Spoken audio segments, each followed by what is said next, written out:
de la lecture en faisant quoi? Oui, en organisant des panels avec des sous-thèmes.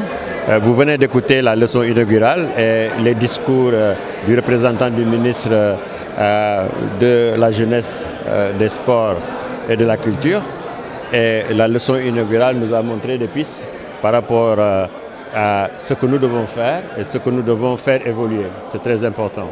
Donc ces 4 jours-là vont nous permettre de discuter avec les écrivains qui sont venus de l'étranger, des sujets sur la création littéraire et sur la lecture, et des échanges avec les écrivains sénégalais qui sont sur place.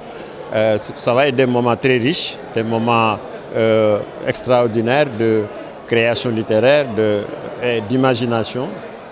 Ça va être aussi des moments aussi de rassemblement et des moments aussi de visite de scolaires, parce qu'il y a des circuits scolaires que nous avons aussi programmés.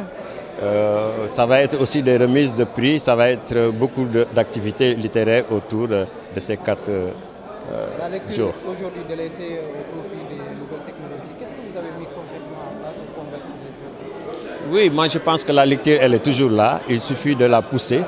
Parce que vers les nouvelles technologies aussi, c'est la lecture. L'écran, c'est la lecture. L'ordinateur, c'est la lecture. Moi, je pense qu'il faut faire aimer le livre maintenant papier, faire revenir le livre auprès des enfants. Et je pense que ça commence dès le bas âge. Et les professionnels sont là aussi pour cela. C'est vrai qu'il doit avoir un bon développement sur la lecture, de bons sujets pour intéresser les enfants. Parce que c'est ça aussi, parce que les enfants ont des préférences, ce qui les fatigue, ils n'y sont pas. Mais maintenant, c'est à nous, auteurs, peut-être, d'aller vers ces jeunes en créant des sujets beaucoup plus attrayants, beaucoup plus qui pourront recevoir vraiment la lecture de ces enfants-là.